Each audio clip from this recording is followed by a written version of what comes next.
Gustavo Pacheco Villar, que ha sido elegido miembro del Parlamento andino en la lista de Renovación Popular, pero cuya actividad política la recordamos muy bien durante los años 2000, porque fue una de las personas que participó en la transición al régimen democrático que se instaló desde el año 2000, cuando la caída del régimen de Fujimori y Montesinos. Congresista andino Gustavo Pacheco, muy buenos días y bienvenido a RPP. Encantado de saludarlo, Fernando. Un gran saludo al panel. Un honor estar con ustedes. Una satisfacción particular para nosotros, señor Pacheco, porque sabemos perfectamente que usted sufrió una forma dura del COVID-19 y ahí lo vemos, lleno de energía y decidido, al parecer, a dar la lucha en el Parlamento andino, que no es la más fácil de las instituciones de nuestra región, porque hay muchos que al cabo de 5 años culminan diciendo: no he podido hacer nada. Muchísimas gracias por esta oportunidad. Una oración al cielo por los 200.000 muertos que han caído en el Perú. Y efectivamente he estado 2 meses internado, he estado intubado. Una dramática situación que no deseo a nadie. Hay que cuidarnos de la ola que viene, porque se ha anticipado que aproximadamente habrá 100.000 muertos más. Por favor, distanciamiento social, separación, y que el gobierno pueda implantar las plantas de oxígeno, las vacunas y el aumento de camas COVID que en su momento no tuvimos. Dicho esto, el sistema andino de integración está conformado por los 3 poderes del Estado. El poder judicial está en Ecuador, en Quito, se llama Tribunal Andino de Justicia. El poder ejecutivo está en Perú, se llama Comunidad Andina de Naciones, Secretaría General. Y el poder legislativo está en Bogotá, Colombia, se llama Parlamento Andino, a donde nos integramos 5 nuevos congresistas andinos, parlamentarios andinos, en afán de la integración que se fundó en 1969 con el Acuerdo de Cartagena. Nuestro parlamento se fundó en 1979, 10 años después, y cuenta con la participación de 5 países: Perú, Chile, Ecuador, Colombia y Bolivia.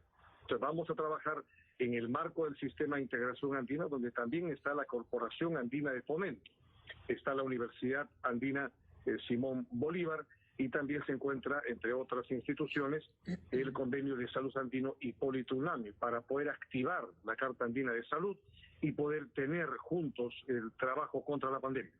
Muy bien. Congresista andino Pacheco, ¿cómo está? Muy buenos días. Encantado, Mónica. Volviendo al contexto político nacional, porque evidentemente podríamos conversar sobre el Parlamento andino y, como bien ha dicho Fernando, se habla mucho de quienes están en el Parlamento andino, lo que tienen, digamos, los privilegios de un congresista, pero en realidad tienen muy poco trabajo. Pero yendo al contexto... Eso no es así, Mónica, eso no es así. Ok, bueno, es una versión de parte. Sin embargo, han habido varios que han pasado por ahí que efectivamente no señalan alguna exposición de trabajo que se haya hecho verdaderamente a nivel regional. Pero más allá de eso, usted representa, hoy está en un partido como Renovación Popular, muchos lo estiman un partido de extrema derecha, por la postura que ha tenido tanto en las elecciones cuanto con la vocería de los últimos días. ¿Qué espera de la presentación? No sabemos si va a llegar el gabinete Bellido o no, se habla de cambios, pero ¿qué debería ocurrir para dar cierta estabilidad entre el Parlamento y el Ejecutivo y darle viabilidad al gobierno de Castillo? Permítame, por favor, que para que su respuesta sea suficientemente reflexionada en vista de que va a ir al fondo de su compromiso, no se espere unos instantes durante los anunciantes y lo escucharemos con el mayor interés. Congresista andino Pacheco. Muy bien, la pregunta estaba planteada. Estamos con el parlamentario andino Gustavo Pacheco. Sobre el contexto, le preguntaba, usted ha pasado por varias representaciones políticas, estamos hoy frente a una circunstancia en la que se requiere de alta política, hasta ahora no la vemos, para poder salir y darle gobernabilidad a este gobierno. ¿Qué debe pasar, según usted, antes del 26, porque quedan 48 horas para eso, para la investidura del gabinete Bellido, o no, porque se habla de varios cambios? Muchas gracias, Mónica. Hablo como secretario general del Partido Renovación Popular, un partido social cristiano que está consolidando la familia en el centro de nuestra preocupación. Ya. Bueno, hay varios tipos de familia, ¿no? Por eso es que ya no entremos a esa discusión, entremos a la discusión política de fondo. Entraré donde usted ordene, Mónica. No ordeno, sino por una cuestión de tiempo, ¿no? Para hacer un análisis de qué es lo que está pasando en este momento y el papel que juega Renovación. Sí, hablo justamente en ese camino. Nosotros hemos enviado desde la bancada de Renovación Popular en el Congreso un documento dirigido al Premier Bellido el día 3 de agosto. En ese documento el partido perfila claramente cuál es la percepción de la gobernabilidad y el equilibrio de poderes en el Estado. Y se menciona en dirección al presidente del Consejo de Ministros que hay 5 ministros que deben ser cambiados para podernos sentar a dialogar con el Ejecutivo. Ahí está, sin duda, el señor Béjar, que fue canciller de la República, ya no está. Sí. Ahí está el ministro de Defensa, el ministro del Interior, la ministra de la Mujer y el ministro de Trabajo, que acaba de ser inculpado de otros asuntos. Si es que ese asunto se pone a un costado y los ministros pueden ser reemplazados, como ha ocurrido en Cancillería, sería una señal de gobernabilidad que nuestra bancada apreciaría. Y en su caso también hemos pedido 2 asuntos adicionales. Aparcar, olvidarnos de una asamblea constituyente, porque tenemos una constitución que permite en su artículo 206 la reforma parcial o total, y también la condena a los grupos de Sendero Luminoso y el MRTA. Ese es el concepto que tenemos con claridad en Renovación Popular, presidido por el ingeniero Rafael López Aliaga. Señor Pacheco, buenos días. ¿Cómo está, Carlos? ¿Qué opina respecto a estos dimes y diretes que han habido, estas versiones sobre posibles cambios en el gabinete ministerial antes del 26, día de la presentación justamente del equipo de ministros, y además la reacción que ha habido de parte de los principales líderes de Perú Libre? Hemos visto tweets de Vladimir Cerrón, de Guillermo Bermejo, inclusive convocando una movilización ese mismo día, 26, para, según ellos, defender a este gabinete. ¿Cuál es su comentario respecto a lo que se originó en las últimas horas? Bueno, sin duda la política únicamente es la lucha por el poder y se está viendo claramente en el gobierno, y la discusión entre 5 facetas que pueden ocurrir, 5 secciones de las izquierdas en el gobierno, y ahí pueden estar lazos de Sendero Luminoso, CONARE, Movadef, Perú Libre, Partido Magisterial y los llamados caviares, que tienen que ver cómo pueden deslindar sus posiciones al respecto. Hay que recordar, Carlos, sin embargo, más allá de los dimes y diretes, que en primera vuelta el presidente Castillo únicamente obtuvo un 11% de votos del 100% escrutado. Si quitamos los votos válidos y viciados, nulos y viciados, va hasta 19%.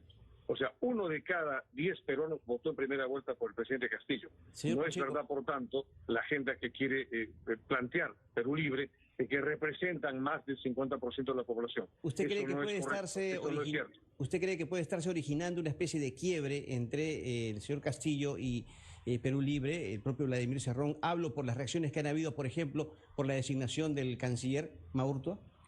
Está claro que es un punto de quiebre.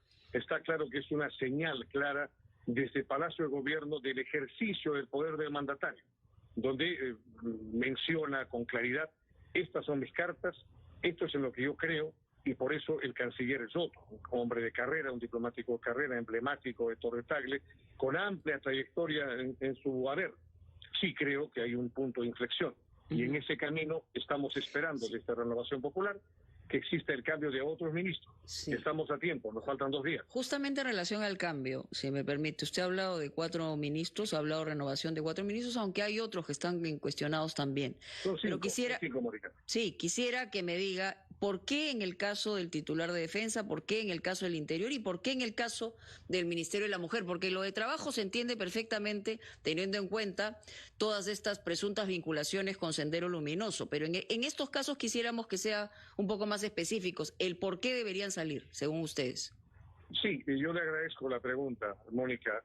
Corresponde a un asunto de política interna, lo que está refiriendo, y la bancada de Renovación Popular, el almirante Montoya, que es nuestro vocero titular, puede ampliar el espectro. Sin embargo, yo puedo decirle que en estos casos se han encontrado problemas no solamente morales, sino judiciales. Estamos hablando de personas que no tienen las credenciales para poder mostrarse frente a un portafolio. No tienen la capacidad técnica ni tienen el recorrido político para hacerse cargo de ello. Pero no solamente, repito, una visión política o moral, sino que incurren claramente en colisión respecto. Pero habla de defensa e interior. Y en el caso del Ministerio de la Mujer, ¿por qué?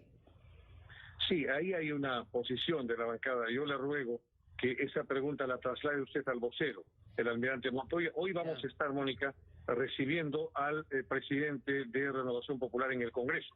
Hoy a la 1 de la tarde estará el ingeniero Rafael López Aliaga visitando la bancada y vamos a tener hoy una sesión respecto a ello. ¿Qué vamos a hacer pasado mañana? ¿Cuál va a ser la posición de Renovación Popular?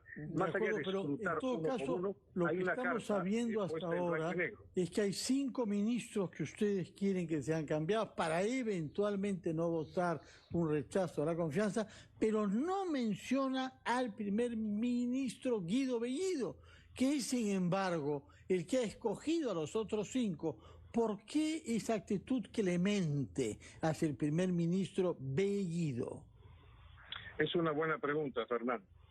Nosotros tampoco estamos de acuerdo con la posibilidad que el premier pueda permanecer en el cargo. Sin embargo, dice la Constitución, como usted menciona, que el jefe de Estado es el que nombra a los ministros a propuesta del primer ministro, en este caso el señor Bellido. La carta va dirigida a él. Esa es la razón por la que él no está incluido dentro de los 5 ministros. Pero qué duda cabe que el premier Bellido no ha dado muestras ni de credenciales ni de tener una hoja limpia, porque también tiene sus propias implicaciones. Si usted suma, serían 5 más 1. Pero en esta aritmética parlamentaria, le ruego pueda precisar con mayor profundidad. Hoy al mediodía estaremos con el ingeniero Rafael López Aliaga y el almirante Montoya y toda la bancada en conjunto de Renovación Popular para hacer las precisiones del caso. Cuando concluya la bancada, que serán 2 de la tarde, 2:30, 3 de la tarde, allí habrá una conversaremos ahí. Entonces bancada. Aprovechemos este poco tiempo que queda para otro tema. Usted se ha presentado como el secretario general de Renovación Popular y quisiéramos saber a qué aspira usted durante los 5 años que ejercerá el cargo de parlamentario andino, principalmente en la sede en Bogotá, porque es verdad que muchos de sus colegas que han terminado el mandato, al final lo que han dicho ellos es que no han logrado hacer nada. Muchísimas gracias por la oportunidad. En Renovación Popular hemos presentado el plan Inca para poder implementarlo dentro de la esfera del sistema general del andino y dentro del propio espacio del Parlamento andino. El plan Inca es fortalecer primero el comercio exterior, intracomunitario, al interior de los 5 países que formamos parte del Parlamento andino. Luego el extracomunitario, sin duda que la balanza comercial entre nuestros países se ha dinamizado desde el Acuerdo de Cartagena, pero todavía queda un espacio por trabajar los tratados de libre comercio y lo que creemos que es estrechar lazos, unirnos con la Alianza del Pacífico, lo cual permitiría a la CAN, además de los países que tenemos, permitir que Chile y México se incorporen para fortalecer este bloque comercial, este bloque económico Inca-Azteca, y después ver la diplomacia parlamentaria. En el plano del Parlamento andino, trabajar con el Parlamento amazónico, el Parlamento latinoamericano, el Parlamento centroamericano, el Parlamento europeo, el Parlamento africano y los países de la ASEAN en el Asia-Pacífico. Nuestro trabajo es de diplomacia parlamentaria. Creemos en que podemos también desarrollar el estatuto migratorio.